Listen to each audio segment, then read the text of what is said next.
All right, everybody, welcome to another video book review. We've got Corey Otis here, who has just recently read Borderline the book, right here and right here. You got your copy with you by any chance?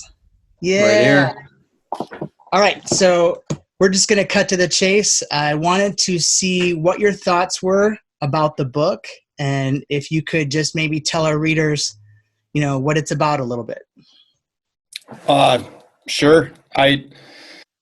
It's got a little bit of everything, knowing you and knowing that there's some truth to it, that it's based somewhat on a true story. So as I was reading through, I was trying to figure out what happened to you and what didn't. But it's an interesting story, and it kind of starts with the earthquake in Mexico in 1985, which I remember pretty clearly because actually that's my birthday, I think September 19th. Wow. Yeah, so I was turning 11 that day, so I remember it pretty clearly.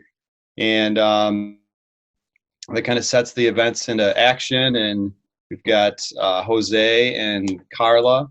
They are displaced, and eventually they are met up by their uncle, Ricardo, right?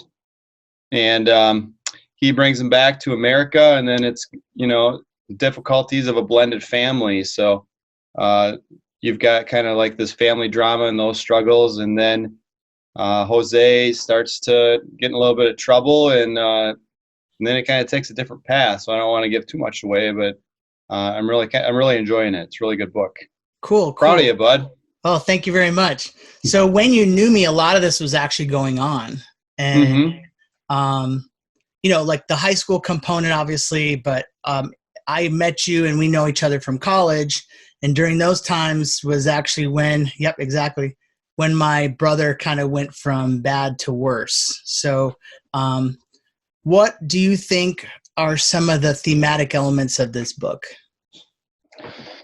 I would say identity, and really kind of like a nature versus nurture type thing. And seems like Jose struggles to kind of find his place in America and his new family, and he is influenced by some bad actors, I guess we could call them, when they're in Sioux City, and he's kind of got to find his own way, and they're all really trying to figure it out. I mean, even Ricardo has his struggles during the book, and his wife also, is trying to keep everybody together. And then Christian, who's the narrator, I like that he's conflicted too. He's not like kind of this perfect character who's watching things from afar and just telling you what he saw, but he's really struggling on his own as well. So I guess it's really that you've got to live through it, and you've got to find your own way in life. That's kind of the theme that I was pulling from it as I read. So you're an educator, and you probably see a lot of kids in this age group making choices in their lives. Could you kind of elaborate on what you do as an educator to try to help guide people down the path, the good path, so to speak? Well, one thing I learned pretty early is that you can kind of nudge and suggest, but you can't really lead them down the right path. You got to do a lot of listening and a lot of problem solving with the student, but not for them. And I think that's kind of what your book touches on, that they all kind of know what they're supposed to do, but that's easier said than done. You got to live your life, and you got to make mistakes on your own and learn from them. And some people learn faster than others too. There's really not like a manual for life, because things happen, like earthquakes or the coronavirus or whatever it might be. And you got to be there side by side with them, and not necessarily in front of them, pointing the way and saying this is the way it's got to be, and that's the only way. You got to take all the factors into account and let them ultimately figure it out. When I teach creative writing, it's a lot of the same thing too. Like, they'll give me a story and I'll tell them what I think about it, but I can't write it for them. And I can say, this isn't working, or this is, or this character feels really flat and thin. I don't really believe what's going on here. Or this one seems like somebody I might know, or a real person. and they've got to figure out all that stuff on their own. I can't take the manuscript from them and fix it. Like, they have to do that. And the same thing with life in general. Now, did you identify with any of the characters in this book, or are there characters in this book that are in your life, like circle in some way? Well, I think, Christian is pretty relatable. And I think I might know who that is. And just because they are in Madison when Jose and Carla first come back, right? And then they moved to Sioux City. But there were some Midwest elements that were pretty familiar there. But also, Christian is the oldest, right? In real life, third oldest, but third oldest. Okay. Yeah. But he's older than Jose and Carla, so he seemed like kind of a big brother type. So in my family, I'm the oldest. I've got a younger brother and younger sister. So the same thing that I was just talking about too, especially with your siblings. Like, you can, maybe when I was younger, I tried to tell them how to do things, and that would probably lead to a fight. And now smart enough to kind of talk through and realize that I don't have all the answers, right? So it seems like Christian kind of learns similar lessons there too. And then Christian's got his own struggles. When he first gets to California,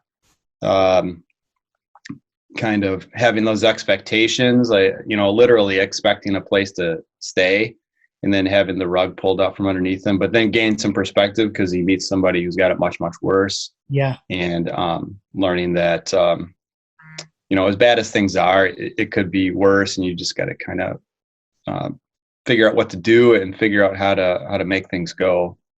So I liked reading Christian's parts, and then his voice kind of goes through the whole thing too, so it's easy to relate to him. So once again, kind of going back to your educational background, what types of lessons could your students get from this type of book? Like, first of all, is this, like, who do you think the intended audience is, or who do you think the ideal audience is for this book? And then what message do you think your students could get from it if they did read it? The ideal audience, it does kind of have a YA slant to it, like a young adult slant. So I could see a lot of kids getting into it. And Appleton, Wisconsin is where I teach. It's where I've grown up. I actually teach at the high school that I attended. Oh, wow. And it's a very different student population, demographics wise, than what it was when I was there. It was probably like 95% white kids.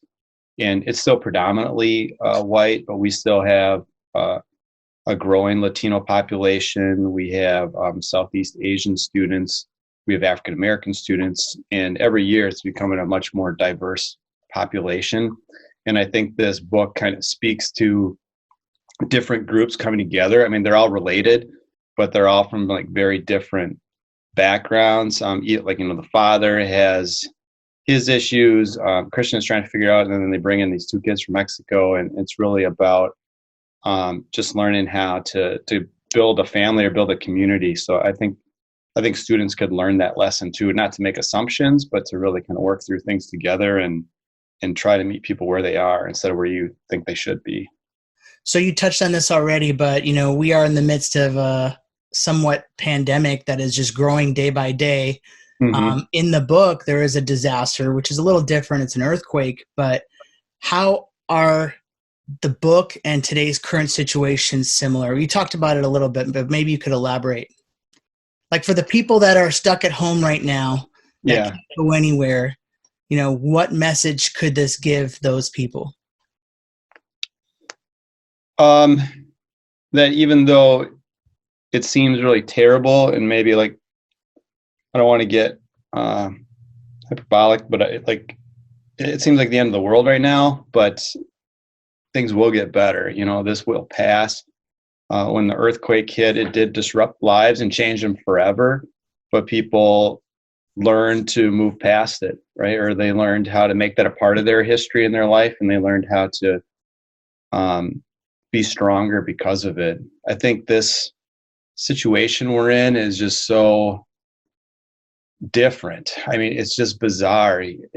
And I think everybody's just trying to figure out, how to live in this new surreal reality, or at least the common situation. And I went for a walk earlier today for a couple miles or a few miles, and running into people, you're just kind of polite, but still keeping that distance, and lots of quiet streets. And even waking up today, it's a Saturday, so my wife and I would usually go run some errands or go to a public market, and we couldn't do that. Even talking to each other in the house, it's a little different because of the situation we're in. So I think the book does a nice job of showing that life just throws stuff like this at you. Nobody could have predicted this. And the earthquake, similar situation, like everybody knows things like this could happen, but when they do, you just kind of have to deal with it in the moment. So yeah, it's strange days right now, that's for sure. Yeah, for sure. So in some ways, it's kind of like how you deal with adversity and what happens with your family, and how you and your family can kind of, tackle these situations together. Those are kind of common thematic elements, I think, that I've found from the book and from current day. They're not exact, but like you said, like we all know an earthquake or a flood or a tsunami could happen at any time in certain geographical areas. And I think it's just easy to kind of just ignore those until they happen. And then really it's the choices you make during those times are what define you for your whole life.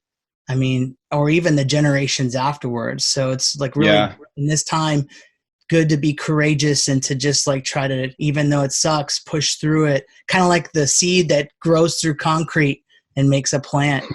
That's kind of how I see like, another thing I want to bring up, and this is something I kind of realized also, is, our past struggles can help us with our current struggles. And so, writing this book was really hard for me at first, and I didn't think I could get through it and all that. But in the big scope of things, this is nothing compared to what's going on right now. And so I was like, wow, that was just like a stepping stone to be prepared for what's to come in the next couple months. So I'm actually grateful that I guess I did get baptized by fire, and so did my siblings and my parents, because, now it's a little bit more, it's not easier, but it's just a incremental instead of a huge gap, like living a pampered life, let's say my whole life, and then having this happen would be just a bigger gap to adapt to. Any thoughts on that? Or it's kind of, I know we talked about it somewhat, but like adaptation and stuff. Do you teach that to your kids, or I teach what? Do you teach adaptation to your kids at school or your kids at home? When I started teaching in 2000, it was actually like the first week of my second year. And the first year of teaching, everybody says it's kind of learning trial by fire too, because is whatever you do to prepare, like nothing gets you ready for stand in front of 30 kids 5 different times a day, and you're so it's hard. So the second year you come in, you're exponentially better. And I was like really ready and pumped and excited to start my second year. Well, that was September 11th, and I mean, I was in the room when the planes hit the towers, and nothing can train you for a moment like that. And I hadn't been through an earthquake. I hadn't been through any kind of natural disaster, or, my family had been healthy. So I really hadn't gone through some type of disaster like that. And we all kind of worked through it together. I think the kids kind of looked to me, and at the time I'm only maybe 8 or 9 years older than they are. I was still, pretty young. Not the case anymore, but we just talked through it, and it was really about what are we going to learn from this, and how are we going to move forward. And there are tough moments too. It's not, like a steady climb, but it's got its peaks and valleys, because you're going to have days where people are going to slide, and you're going to have your own days too, where you're not, maybe your emotions get in the way, or there's some fear and anxiety, or, you're just not on your game. And you just got to remember that eventually you're going to get there, and you're going to learn something, and you're going to be better for it. And hopefully you remember those lessons too. I mean, a lot of times we think that's just because somebody's been through that they're automatically going to remember that lesson forever. Sometimes it takes a refresher, a reminder, something bad happens and they think, oh yeah, I need to stay calm. I need to keep my priorities in check. And I need to remember what's important here, the people in my life, not necessarily money or career or status or any of that stuff. So what questions do you have of either myself or of the characters in the book? Are you Christian? Maybe. Yeah. I guess when we were in school together, I didn't know much about your background. I knew a little bit that there was like kind of this blended factor, that you had some siblings who were cousins, right? I guess I didn't know anything about the earthquake or anything like that. So I guess how much is true or how much is fiction? That's a great question. So I'd say the majority of it, probably 80 to 90%, probably 85 to 90% of the book is true. And what I did was I consolidated a lot of the events as well as the characters. So for example, there's a character that's the mother of Jose's child. That's actually 3 people in real life. And the reason why is because it was just going to be too much jumping around to kind of explain different people, and it would be easy to lose track of. The other character that was consolidated was the one that got killed by Jose or by whoever, we don't know yet. That person was not the same person who got beat up by the Carla character. Those were 2 different characters. Other than that, there was about 5 or 6 different instances in the book that I took out because it actually took the book even to a darker place in real life than what I wanted to have in the book. And I chose to kind of leave those out just like in respect towards my family members, because I just, I did know that in the end they would probably read it. And I just didn't want to have even though I did think that my family was going to maybe be really pissed off that I wrote the book, I didn't want to burn bridges 1000%. And so what do they think about it? So have they read it? Yeah, both my parents have read it, and Carla character has read it, my sister, as well as some of my nephews, cousins, uncles, and aunts, but not the Jose character, my brother. He has not read it yet, and that's because he's in jail right now. But currently he's on lockdown because of this coronavirus. He's in isolation for at least 30 days, cut off from the world. So no internet, no TV, no phone, in a cell by himself, cut off till I don't know when. They said 30 days, but now things have gotten crazier. The flip side of that, kind of to change the topic, is now I'm seeing that they're starting to release inmates that have lesser infractions. So that might be an interesting twist to this story in my next book, which will be the pandemic component of it.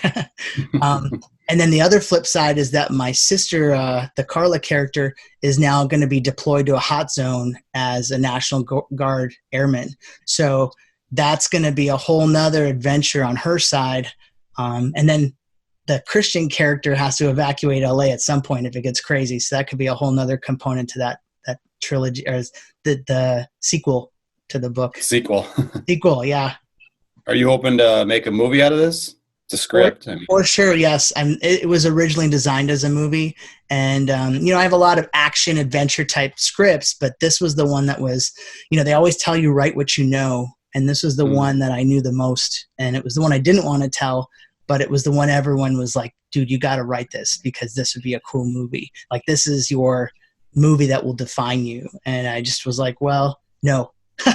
And then it got to the point where, I just kind of thought, well, I need to tell this because if I don't, it will just, some of the best ideas in the world live in the graveyard. And I didn't want that to be my best idea unshared, not shared with the world. So now more than ever, even with all this other craziness, I'm really grateful that I pushed through it to write it, because maybe it might help people during this, crazy time to just kind of have some hope. I don't know if it does that or not, but that's kind of what I've heard from other people. And if so, if it just does, help some people 1, 2, 3, 4, 5, then I'm happy. Yeah. I picked it up and started reading it, and then all this stuff started to happen. And, like reading the book, there are some just crazy twists and turns. So I wondered, okay, is this him stretching reality here, or is this something that really happened? But then, like we said, like the last week with all this social distancing, and now you're seeing like shelter at home and all these images that you never thought you'd see in your entire life. It's like, okay, crazy stuff does happen. So thanks for shedding some light on that. Yeah, I mean, now everyone officially has a crazier story than borderline. 2 weeks ago, people were like, whoa, that really happened. Now they're like, dude, I got worse than you got. So, we're all in this together. My aunt lives in Italy, and she's been sending. Say that again. There was a glitch. My aunt and uncle live in Italy, and they've been sending emails, or she's been sending email updates for about a month. And to be honest, they really didn't seem realistic until last week. And she even talked about being stuck at home and having to, stock up on supplies. The death toll had started to climb at the time, but it wasn't to where it is now. And they're safe. She says she's feeling good and she's okay. But, to me, like this whole thing didn't really seem real until I was watching TV last Wednesday night, and they canceled the NBA game, and then suspended the season. The NCAA. The Badgers were the number 1 seed in the Big Ten tournament, and we were looking forward to that. And my family and students know that like kind of life would stop when the Badger basketball team was on, and then all of a sudden they talked about playing in front of an empty arena, and then they canceled it, and then they canceled the NCAA tournament, and that's when I was like, obviously it kind of stinks not being able to watch that, but like there's billions of dollars at stake, and those decisions aren't made lightly, and this must be pretty serious, So I definitely started to look up into it a little bit more, and it's just bizarre stuff. Well, and even Vegas being shut down. I mean, Vegas never closes. And how many billions of dollars is actually going through Vegas at all times? And so for that to shut down also LA to shut down, that was a big deal for me in my local geography. But the fact that you can't escape it in the sense that it's affecting you, me, and everyone around the globe, like that's such an interesting dynamic that in my lifetime we've never gone through. We grew up with our parents, it was JFK assassination. With us, it was the Challenger, and then 9/11 as we got older. But this is really going to be the defining moment, for our kids, that they grew up, just like our grandparents grew up through World War II. This is kind of a similar war that's as far as the, ration your food, kind of scale down your lifestyle so that you can, it's a marathon, not a sprint type lifestyle. So, it'll be interesting because, with technology, I mean, it's easier to get in touch with people more than ever, and we're all sheltered, but we're not separated from each other. And, it's good to see you. I haven't seen you in a long time, and likewise. You look exactly the same, by the way. So I don't know what your secret is, but obviously you could always call people. I called my mom today just to check on her, and but you can see people you can contact, and social media has been pretty positive from what I've experienced for the most part. It's just a matter of like how long can we keep that going too, because technology can drive people apart as well. So everybody's got to kind of keep their eye on the ball and remember, you mentioned World War II. I saw a meme that said, our grandparents went overseas and they fought against an enemy and just saw things that they never could forget, even if they wanted to, and sacrificed more than we'll ever know. And right now, people are just being asked to stay home, and people are defying that and really upset about it. And I'm not talking about going to work. I mean, I'm talking about like people trying to get into the restaurants and bars until they've all been closed. They've been closed here in Wisconsin for a couple of days now. And it's like, hopefully we show the best of who we are in these next few weeks and not the other side. Yeah, definitely. So are there any last things you'd like to, talk about in regards to either the book or the characters for the audience, as far as letting them know why they should read this book? Um, well, I would say for all the reasons we talked about before, just it talks about kind of the power of family and the power of perseverance, and it talks about really growth through experience, good and bad. But it's written as a script, so it's really easy to visualize, and it's kind of a quick read too. You can go through it in a matter of a couple hours, and I really enjoyed it. I really felt like it jumped around from scene to scene, and I kind of felt like it kept moving. It had momentum, and the characters you really feel for when something bad happens or when they do something bad. You get mad at it, Jose, quite a bit. Like, why did you do that? Yeah. But I really enjoyed it, and I'm hoping that someday when I get back in my classroom, I can put it in my library and point it out to kids and say, I know this guy. I went to college with this guy. He wrote this book, and he's Christian, even though he won't admit it. Exactly. Well, I'm Let's really grateful. I'm super grateful that you took the time to read it. I'm very grateful that you took the time to get on camera and tell the audience about the story, as well as how it relates to some of today's current events. And don't be a stranger. Let's figure out how to utilize this technology to promote all the things you love to do, and let's just keep that connection, because it's really important. Yeah, maybe I'll write my own book. I don't know. You should. Yeah. I can help you publish it and stuff. Once you put it together, maybe just tell your story. There's actually a story out there. I know it's not yours, but it's called The Way Back, and it's this Ben Affleck. Oh, and it's about the alcoholic coach. Yeah. I'm not saying that's that's not my story. But the thing that I think is really cool is just like he's a kind of like a mentor to kids, and he has his own demons, so to speak, and he's able to overcome those. I don't know what your demons are. You don't have to tell me right now. Yeah, you probably got none. Well, I the blended family part of this book I could relate to, because I am married and I have two redheaded stepsons. One is now a junior at the high school where I teach. I actually had him in class last year, and then the other one graduated from East, and he is a sophomore at UW Stout. And we didn't have an earthquake or any murders or anything like that. Knock on wood.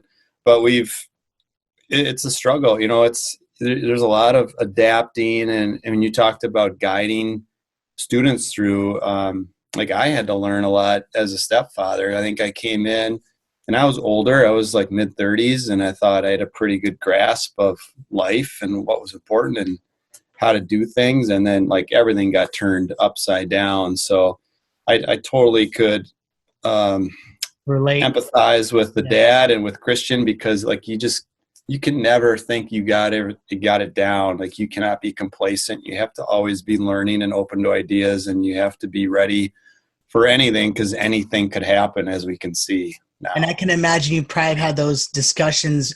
You're not my real dad. Oh yeah. That might have come in as a dialogue at some point. One time, we were in line at Fleet Farm, and there had to be, in my mind when I remember it, there's like 1,000 people there, but it was probably like 10.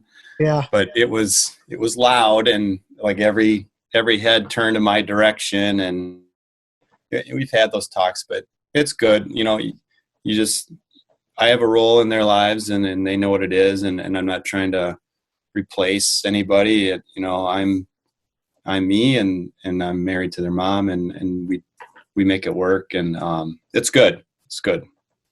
Well, Corey, thank you again. I really appreciate you coming on. It's been fun to this is like literally this interaction has been decades in the making. So let's more. We really appreciate it. The simple days. Exactly. All right. Well, take care. Thank you. All right. See you, Alex. Good luck. Bye.